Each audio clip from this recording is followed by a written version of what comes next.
Situasi keamanan di Wamena, ibu kota Kabupaten Jayawijaya, Papua Pegunungan, kembali memanas.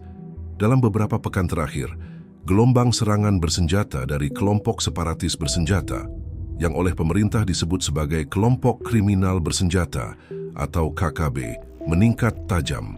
Wamena yang sebelumnya dikenal sebagai pusat aktivitas masyarakat Pegunungan Tengah Papua, kini kembali menjadi wilayah dengan tingkat kerawanan tinggi. Serangkaian penyerangan terhadap aparat keamanan, fasilitas umum, serta warga sipil membuat suasana kota menjadi mencekam. Beberapa sekolah, kantor pemerintahan, dan pasar ditutup sementara. Aktivitas warga terganggu dan ribuan penduduk terpaksa mengungsi ke tempat yang dianggap lebih aman. Banyak warga lokal, terutama perempuan dan anak-anak, kini berada di posko darurat yang didirikan oleh pemerintah daerah dan TNI Polri.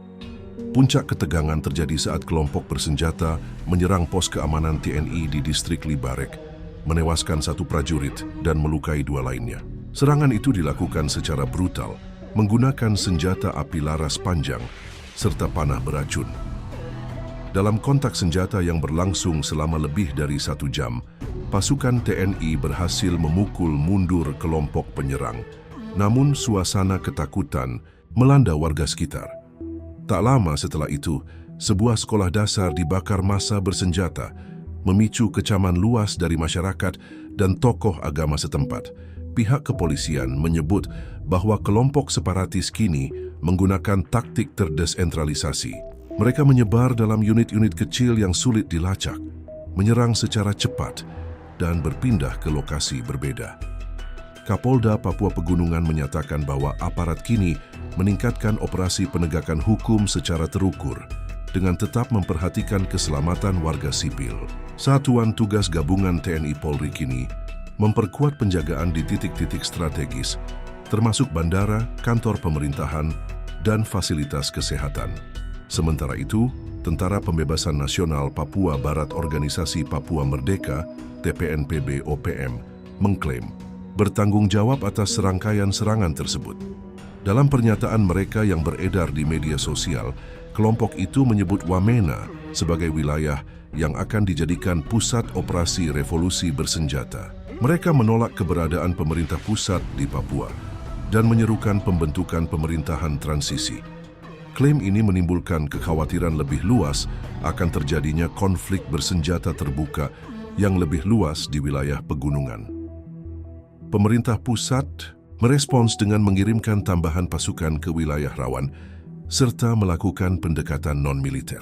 Menteri Koordinator Bidang Politik, Hukum dan Keamanan menegaskan bahwa pendekatan keamanan akan diiringi dialog dan pembangunan.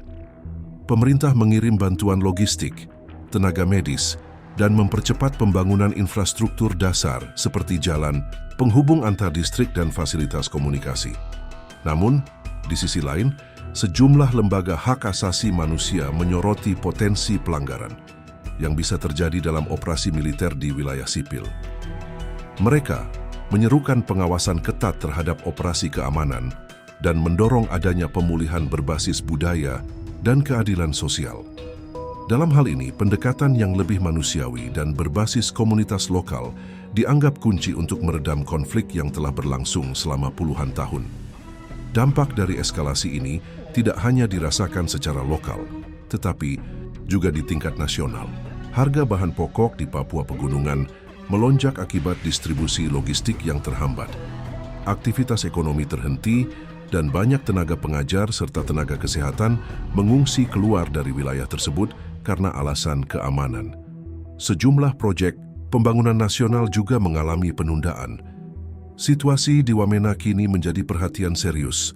Presiden telah memerintahkan penanganan cepat dan menyeluruh, baik dari sisi keamanan, kemanusiaan, maupun sosial ekonomi. Masyarakat Papua sendiri berharap agar pemerintah hadir secara utuh, tidak hanya dengan kekuatan senjata, tetapi juga dengan dialog, perlindungan hak-hak dasar, serta pembangunan yang merata. Wamena hari ini bukan sekadar konflik antara negara dan kelompok separatis.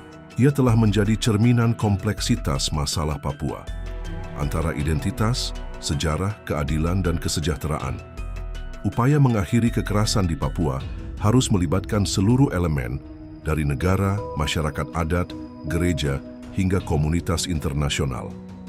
Karena selama akar persoalan tak diurai, ledakan-ledakan kecil di Wamena hanya akan menjadi awal dari gelombang yang lebih besar.